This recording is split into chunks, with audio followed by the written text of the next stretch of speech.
I'd like to share with you some more reflections from this brilliant book, Man and the Universe: An Islamic Perspective by Mustafa Al-Badawi, who is a consultant psychiatrist here in the UK and a member of the Royal College of Psychiatrists. In one chapter, he writes about the social disorder he sees in contemporary Western societies as a result of industrialization and the abandonment of traditional values and morality. And on page 79, he writes very powerfully, industrialization uproots people from their villages and destroys their social support networks. Social cohesion is lost in the anonymity of city life, and the traditional responsibilities of the community towards each of its members is passed on to the state. In place of the normal support based on ties of kinship, we have man-made institutions trying to come up with ad hoc solutions. In other words, the state, having created the problem, then proceeds to interfere with the victims along whichever line of thought is in vogue at that particular moment, creating a highly unstable situation. Urban living itself is so fraught with problems that the reasonable thing to do, for everyone able to afford it, has become to live in the suburbs or rush out into the countryside at each opportunity. High-rise concrete blocks and matchbox apartments, scurrying about in cars, buses and planes, being subject to rush hours, deadlines, pressures to produce, and competitions of all sorts, have evident adverse effects. The alienation of city life and the ignominy of becoming a more or less nameless unit in a production line lead to many kinds of abnormal behaviour in attempts to alleviate this estrangement. It also seems that the West, with its greater disruption of social cohesion, is less immune to the evils of urbanisation than other societies. One of the greatest and most irremediable disasters of modern society is the destruction of the normal role of women as mothers and wives, and its replacement with an ill-defined, ill-assimilated equality with men that has blurred the distinctions between the two sexes and relieved each of their specific responsibilities without offering a viable alternative. Western women are persuaded that they are being held down, trampled underfoot, despised, and iniquitously held captive in lowly roles. Mothering is devalued in favour of career achievement and pleasure-seeking. By contrast, women never felt oppressed in Muslim societies until early in this century, I think he means the 20th century, when, under the influence of Western education, the more affluent strata of society began to lead a dual life, a liberated one in Europe and a more conventional one at home. They then began agitating for more freedom, clamouring to remove their traditional veils and to be given equal chance in the labour market.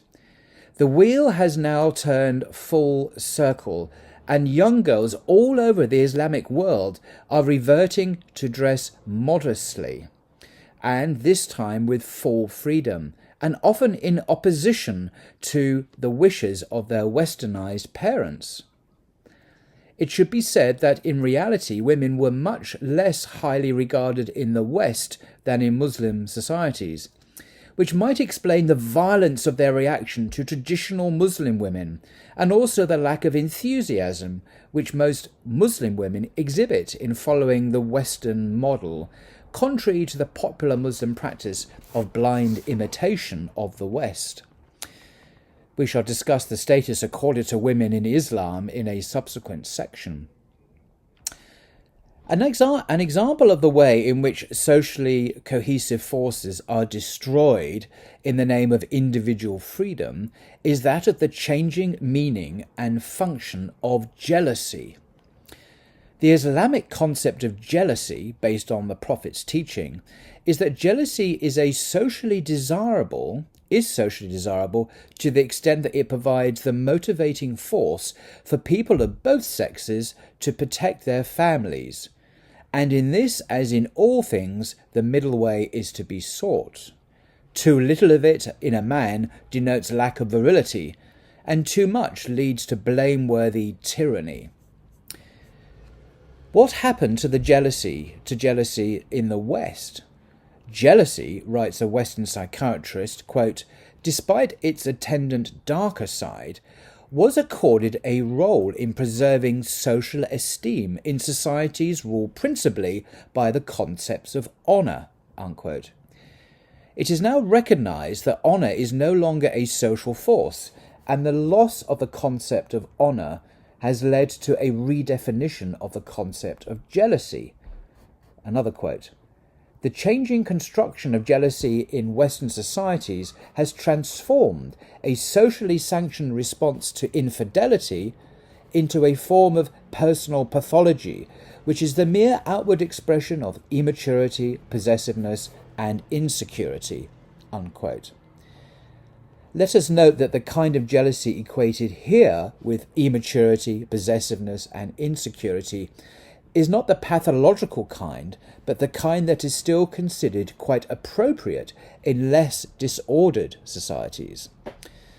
What has been said here is that to be considered mature and emotionally secure, one should allow one's spouse to enjoy all kinds of extramarital activities and remain totally unconcerned. A study of the same subject in America is then quoted as follows, quote, Stearns, in 1989, points out in his History of Jealousy in America that the 19th century was riven by conflicting influences on jealousy.